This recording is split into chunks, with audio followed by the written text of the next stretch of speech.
트럼프 대통령이 두 번째 임기를 시작하자마자 매일매일 놀라운 발언들을 쏟아내고 있는데 팽창적인 미국 우선주의에 우리나라는 어떻게 대처해야 할지에 대해서도 이야기 나눠보려 합니다.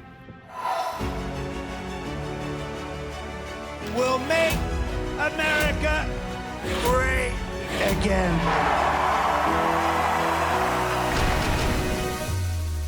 The golden age of America begins right now. America will soon be greater, stronger, and far more exceptional than ever before. 트럼프 대통령이 요즘 자주 언급하는 두 명의 전직 대통령이 있다라고 말씀을 드렸을 때 첫 번째가 앤드류 잭슨이었고요. 네. 두 번째 롤모델은 제25대 대통령입니다. 윌리엄, 네.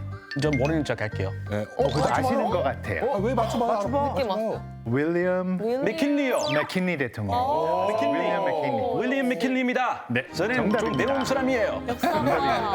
자, 트럼프가 취임 첫날 했던 행정명령 중 하나가 알래스카의 드날리산이라고 있는데 이것을 다시 맥킨리산으로 복원시켰습니다.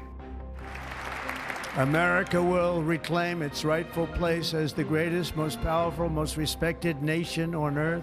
And we will restore the name of a great president, William McKinley, to Mount McKinley, where it should be and where it belongs. 드날리산은 호유콘이라 불리는 알래스카 원주민들의 삶의 터전이었는데 1896년 어느 금광 채굴업자가 당시 공화당 대통령 후보였던 맥킨리의 이름을 붙여서 이제부터 맥킨리 산이라고 불렀던 거예요. 그래서 그렇게 이름이 바뀌었는데 오바마 대통령 때 네. 드날리산이 이름을 잃어버린 거는 원주민들에게서 역사의 뿌리를 뽑아낸 문화 제국주의의 사례다라고 하면서 이름을 드날리산으로 되찾아줍니다.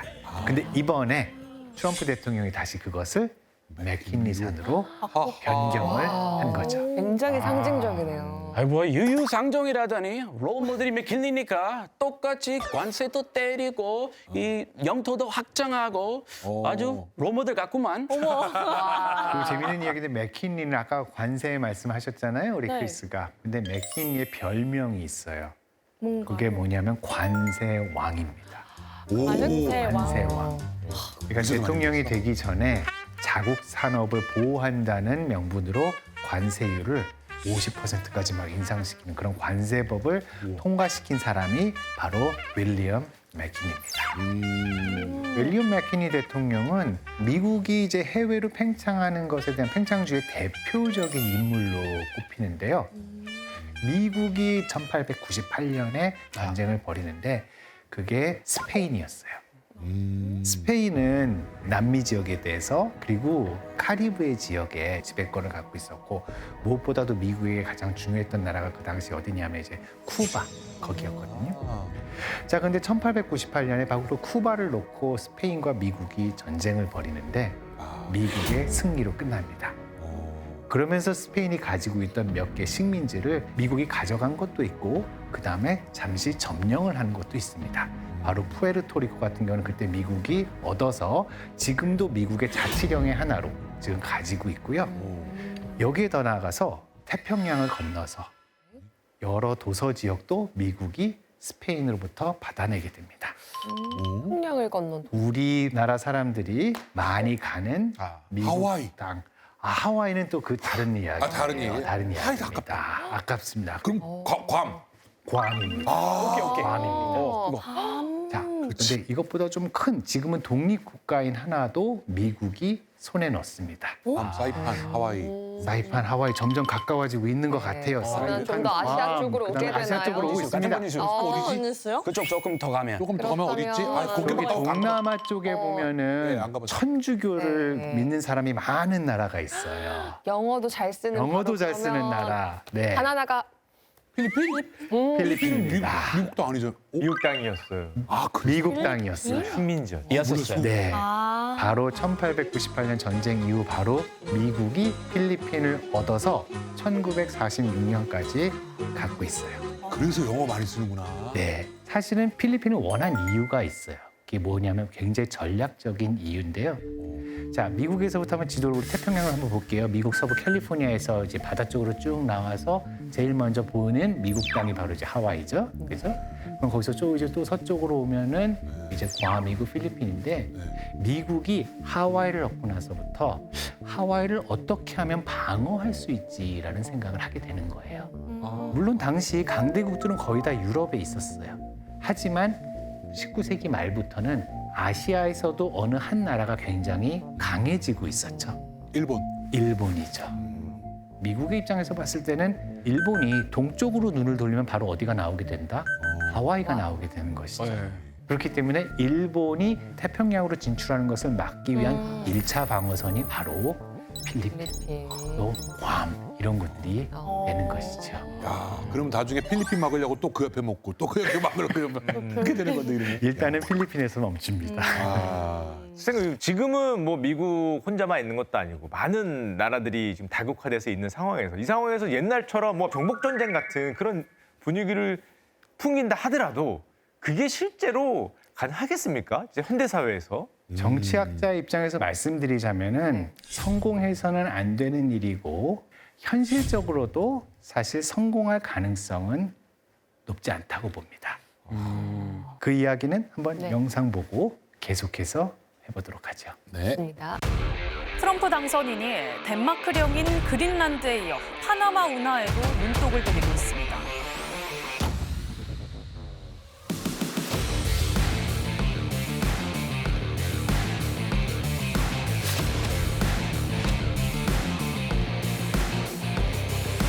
Take over the Gaza Strip, and we will do a job with it too. We'll own it and be responsible for dismantling all of the dangerous unexploded bombs and other weapons on the site. 막 나가시네.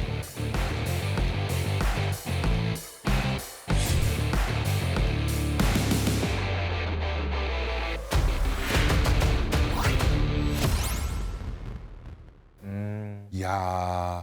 예전에 분명히 뉴스에서 그런 거 본 것 같은데 그 내가 대통령이 되면 거기 전쟁 뭐 우크라이나 전쟁도 그 뭐 전쟁들 다 뭐 바로 끝낼 수 있다. 바로 몇 시간 만에 끝낸다. 맞아요. 이랬는데 끝내고 내 거다. 뭐 이렇게 되는 거였는. 이렇게 상황이 이렇게 되는 거예요? 우리 미국 사람들도 다 황당했어요. 그래서 이거 코미디인지 이거 실제 진심인지 구분 안 갑니다. 저는 아직 개인적으로 구분 안 가거든요. 그런 그 느낌이다. 정도였어요. 네. 그러니까 지금 이게 어떻게 보면 예전에 인디언을 땅 빼앗고 금광 개발하고 이런 거랑 좀 맞닿아 있는 것 같거든요. 마치 그렇게 들려요. 그래서 막 본질적으로 다르지 않는 것처럼 들리기도 합니다. 하지만은 소유를 하고 아니면 그걸 통제하고 하는 것은 현실적으로는 굉장히 어려울 거라고 봅니다. 왜냐하면 이제 트럼프의 가자지구 점령 구상은 팔레스타인 주민을 강제로 추방하고 이주하는 거잖아요. 네. 그럴 권리가 없는 거죠. 그래서 혹자들은 이건 거의 인정 청소 범죄로 생각될 수가 있지 않겠느냐. 한마디로 국제법 위반 소지가 크고요. 거기다가 하나 더 생각해보면 현실적으로 이 팔레스타인 사람들을 이주를 어디로 시킬 수가 있을까요? 그게 문제죠. 그죠? 그러니까. 어디로? 게다가 많은 난민이 들어오면 사회적 문제가 발생할 수밖에 없고 그다음에 정부가 그 난민들을 수용할 때 여러 가지 재원을 활용해야 되고 그렇게 되면은 경제적으로나 사회적으로나 치안적으로나 여러 가지 문제를 갖고 있기 때문에 요르단과 이집트는 우리 받을 생각 절대 없다라고 얘기하고 또 국제사회 여러 나라들로부터 중동 지역의 분쟁을 더 악화시키고 격화시킬 수 있는 그런 위험성을 안고 있다고 우려의 목소들이 커져가고 있는 상황이에요. 그래서 보면 항상 트럼프가 저런 얘기할 때 주변 국가들은 반발을 하는데 항상 그럴 때마다 트럼프는 이제 뭐 캐나다도 마음 안 들면 관세, 그린란드도 마음 안 들면 덴마크의 관세, 뭐 이런 어떤 몽둥이 찜질을 하잖아요. 그럼 이번에도 또 뭐 관세를 매길 거야, 아니면 또 어떤 뭐 원조를 끊을 거야, 뭐 이런 식으로 압박을 넣으면은 결국에는 또 받을 수도 있지도 않을까요? 좀 더 지켜봐야 될 것 같긴 합니다. 근데 또 흥미로운 것은 트럼프의 스타일이 과거 뭐 닉슨, 키신저 콤비가 사용했던 매드맨 스트래티지, 그러니까 미치광이 전략과 유사하다. 한마디로 원하는 목적을 위해서 과감하게 무엇인가 좀 깜짝 놀랄 무언가를 던져서 당황하게 만든 다음에 그 판을 자기에게 유리한 스타일로 판으로 바꿔보려고 하는 그런 전략이 있다고 생각을 합니다. 실제로 트럼프의 매드맨 전략으로 요르단 국왕이 강제 이주 반대 입장을 보이면서도 또 이런 이야기를 했어요. One of the things that we can do right away is take 2,000 children that are either cancer children or in very ill state to Jordan as quickly as possible. 그러니까 인도주의적인 것은 내가 할 수 있다라는 것이죠. 아. 그러면 그게 트럼프의 전략이 먹힌 거네요, 지금? 그렇죠. 근데 이 정도 수준일 것 같아요. 그래서 트럼프가 처음 제시한 가자지구 주민 뭐 200만 명이 이주한다고 하는 것, 이거는 이집트나 요르단 모두 수용하지 않을 거고요. 트럼프도 계속 강요하지는 못할 거라고 봅니다.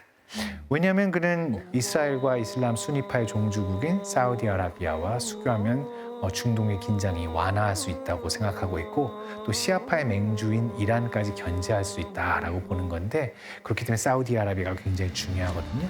그래서 사우디아라비아가 왜 우리 동포인 팔레스타인 사람한테 나가라고 하는 거야. 미국이랑 더 이상 얘기 안 해. 하고 돌아서 버리면은 트럼프 대통령은 가자 지구의 구상을 계속 밀어붙일 수 없을 거라고 저는 보고 실제로 얼마 전에 트럼프 대통령도 내가 가자 지구를 구상을 그대로 밀어붙이려고 하는 것은 아니야라고 하면서 사실 한 발 뒤로 물러선 그런 태도도 보였습니다. 빨리 물러섰네요.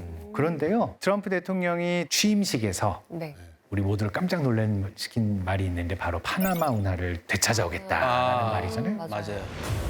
which has foolishly been given to the country of Panama after the United States. American ships are being severely overcharged and not treated fairly in any way, shape, or form, and that includes the United States Navy. And above all, China is operating the Panama Canal, and we didn't give it to China, we gave it to Panama, and we're taking it back.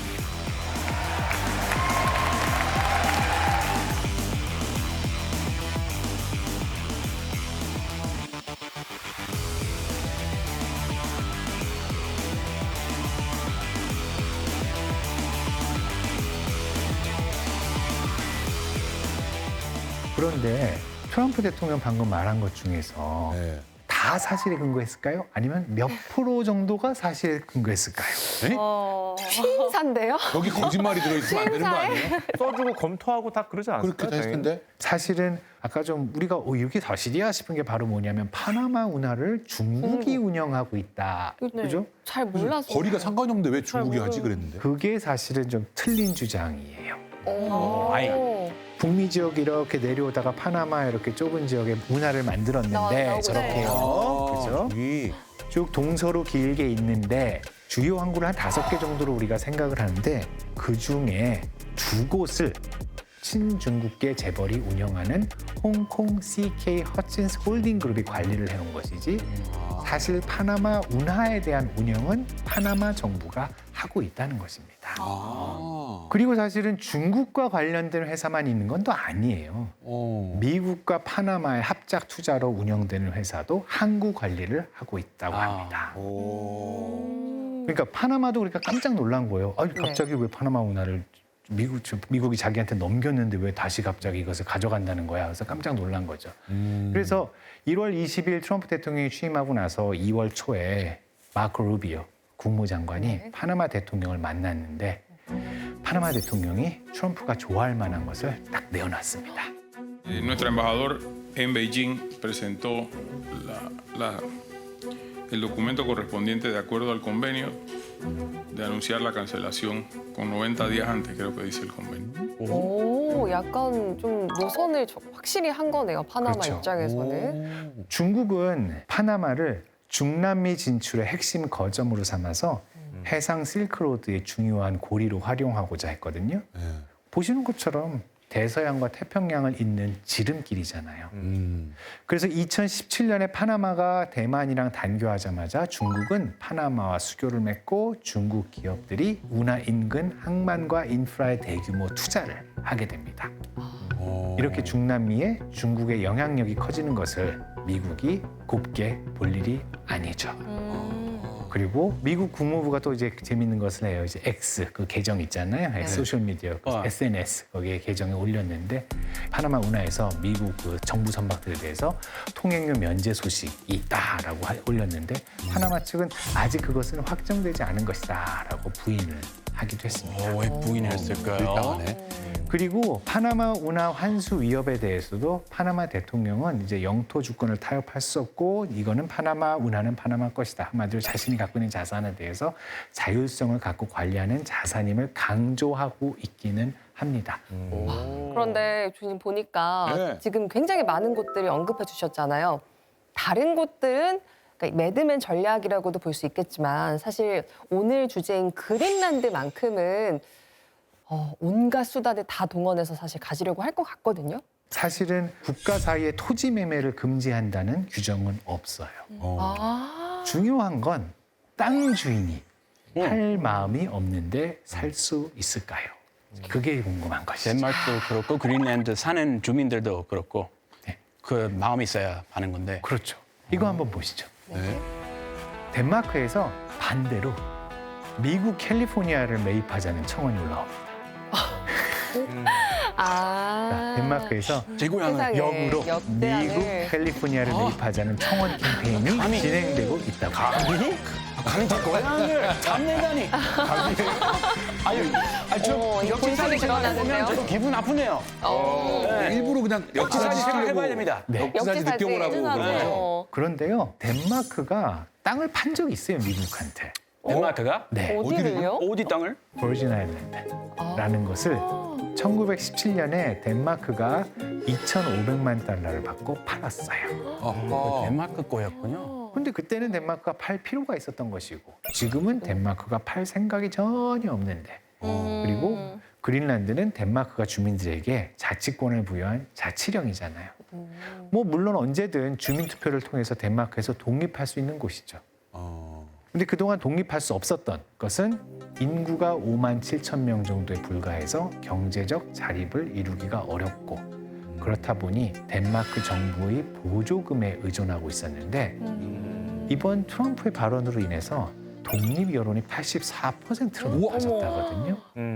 그 얘기인즉슨 독립해서 미국에 들어가고 싶다는 거. 그것까지는 아닐 수도 있어요. 하지만 자기의 몸값이 올라간 것은 맞지요. 양쪽에다가 더 좋은 조건을 좋은 제시해라. 조건이에요, 그렇죠? 이야. 우리가 이럴 때 그래서 개발 하고 있는 파트너로 거구나. 나서서 이게 각자 다 자기마다 자기의 이득을 다 추구하는 거야. 이게 자기 이해관계가 있냐.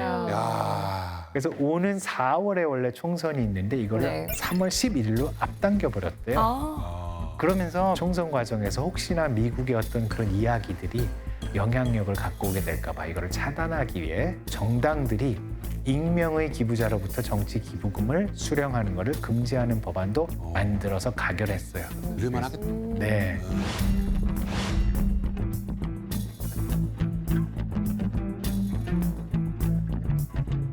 그만큼 미국 편입 거부 의지가 지금은 강하다라고 말씀드릴 수 있겠네요.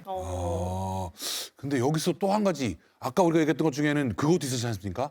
무력으로 어쩌고 이런 얘기도 있었는데 그럼 그게 안 되면은 무력은 또 전쟁 난 그거는 근데 진짜 설마. 더 말이 안 되죠? 그러니까 저희는 그 가능성은 매우 낮다고 봐요. 왜냐하면은 덴마크는 소위 말하는 그 북대서양 조약기구 나토의 회원국이잖아요.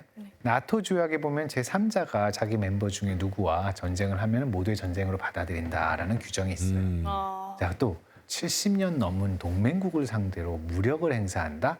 그러면은 북대서양 조약기구 자체가 무너지는 걸 거예요. 의리도 없죠. 그거. 국제적으로도 많이 욕먹을 것 같은데. 네, 그렇다면 국제 질서가 다 무너지고 무시되는 거고 이제 그러면 18세기, 19세기의 그 어떤 강대국들이 내 마음대로 다 할래 하던 그 시절로 돌아가자는 걸로밖에 받아들일 수 없거든요. 그래서 무력 사용은 쉽지 않을 거다. 그럼 미국이 진짜 원하는 것은 무엇이냐? 이런 여러 가지 그런 센 발언들, 놀랄 만한 발언들을 던져서 이런 걸 계기로 지금보다 더 그린란드의 미국의 경제적, 군사적 영향력을 강화하려는 포석으로 보인다는 거예요. 그래야 북구 패권 경쟁이나 네. 또 미, 중, 러 이들 간의 경쟁에서 미국이 우위를 차지하게 될 테니까요.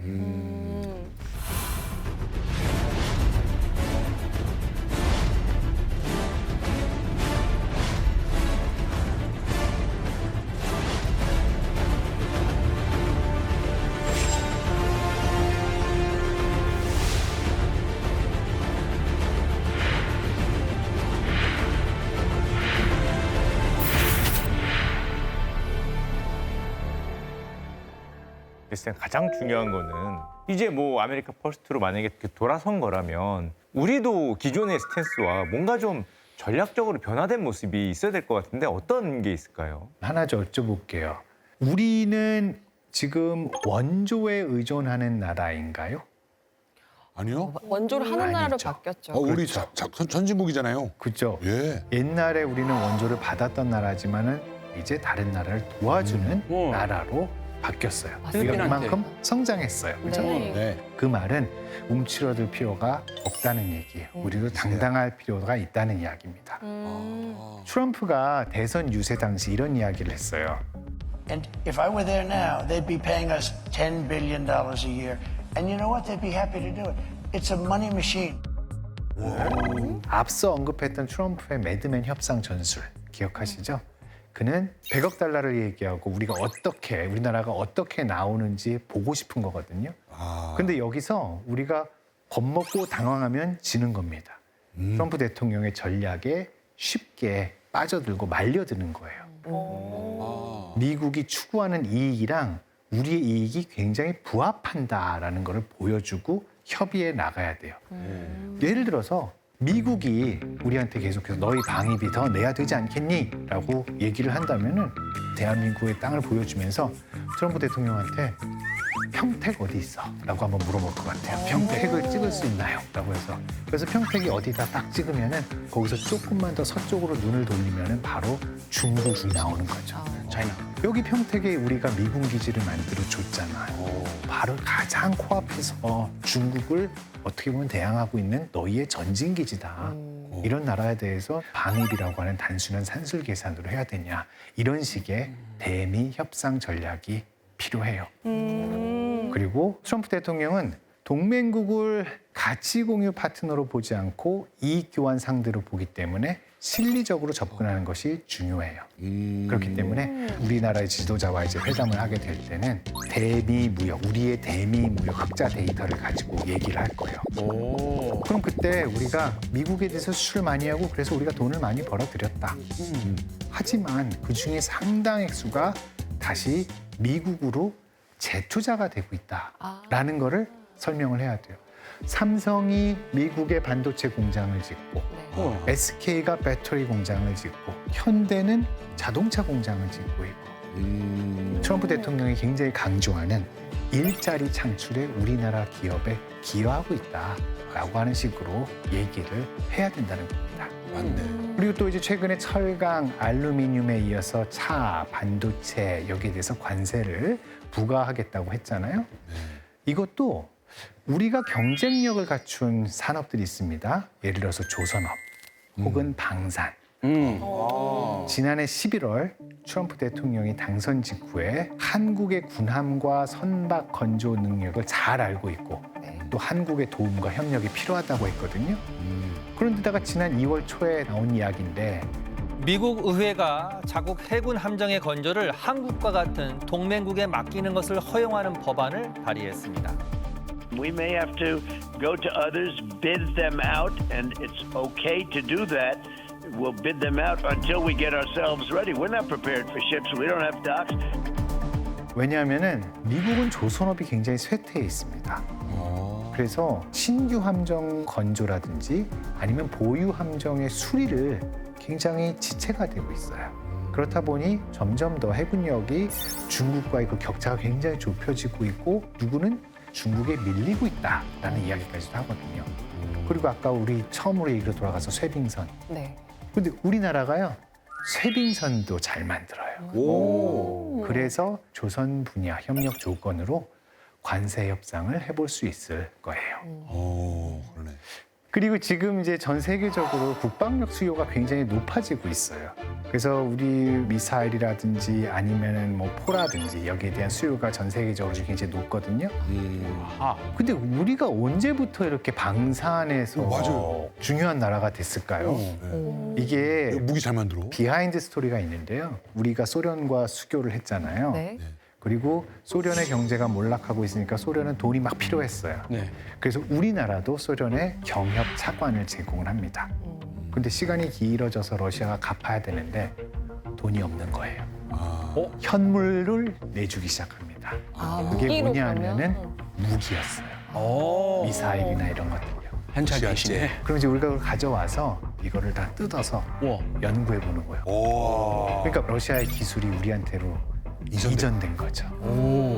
게다가 우리는요, 미국이랑 같이 1년에 몇 번씩 대규모 훈련을 하잖아요. 그렇지. 네. 그죠? 한미연합훈련. 한미연합훈련. 연합훈련. 연합훈련. 그럼 미국이 무기를 어떻게 운용하고 있다라는 거 보잖아요. 그죠? 어. 그럼 기술이 러시아에서 와서 한국화돼서 발전되고, 근데 이게 미국식으로 운용이 되는 우와. 그런 무기가 되니까 굉장히 소위 말해서 가성비가 높아진 상품이 되는 겁니다. 훌륭하군요. 그래서 우리가 가진 능력 그리고 장점을 가지고 지금 굉장히 혼란스러운 어떤 대외적 상황을, 이 위기를 기회로 만들어 가야 할 필요가 있습니다.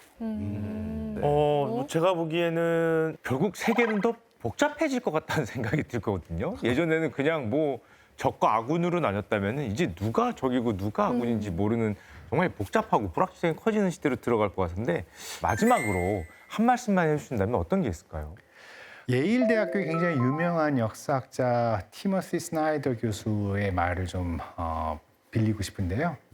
한국은 이제 작은 나라가 아닙니다라는 거예요. 존재감이 커져서 더 이상 다른 나라 뒤에 숨을 수 없다는 거죠. 우린 숨을 수 없다. 소국이니까 가만히 있겠다. 그냥 변방의 나라니까 가만히 있겠다. 이제 묻어갈래. 이거는 더 이상 통하지 않는다는 거예요. 그건 선택지가 될 수 없고 세계를 향해서 한국이 추구하는 어떤 가치와 비전, 이게 있으면은 이제 같이 그것을 제시할 때가 되지 않았나 싶습니다. 국제 정치는 많은 사람들이 이거를 체스 게임이라고도 해요. 근데 체스에서 가장 중요한 거는 상대의 수를 예측하고 또 경기에서 주도권을 가지고 그것을 유지하면서 게임을 하는 것. 이게 체스에서 이기는 방법인데, 그래서 우리나라도 강대국들의 움직임을 파악하고 필요한 순간에는 승부수를 던지는 것, 이런 것도 필요하다고 봅니다. 우리 영토 사이즈는 비록 작지만 경제 영토는 전 세계적으로 가 있고, 그리고 문화 영토는 그것보다도 더 넓습니다. 지금보다 자신감을 가지고 당당하게 나아간다면 트럼프의 여러 가지 팽창적인 정책, 그다음에 관세 정책 등 마이웨이 외교로 흔들리는 국제 질서 속에서도 우리의 영향력을 발휘할 것이라고 믿습니다. 네. 고맙습니다. 잘 들었습니다. 오늘 아주 뜨거운 수업이었습니다. 정말 그린란드부터 시작해서 파나마 운하, 가자지구까지 트럼프 대통령의 영토 확장 의도에 어떤 배경이 있는지, 또 역사적으로 어떤 길을 걸어왔는지 저희가 좀 깊이 있게 살펴봤는데요. 오늘 쌤의 말씀의 키워드는 결국 자신감인 것 같고요. 그 자신감에 우리는 근거가 있다. 그리고 앞으로 그 근거를 더욱더 많이 만들어 나간다면 이 흔들리는 국제 질서 속에서 방향을 잘 잡을 수 있을 거라고 믿습니다. 오늘은 김인한 교수님과 함께했습니다. 큰 박수로 보내드리겠습니다. 감사합니다. 잘했습니다.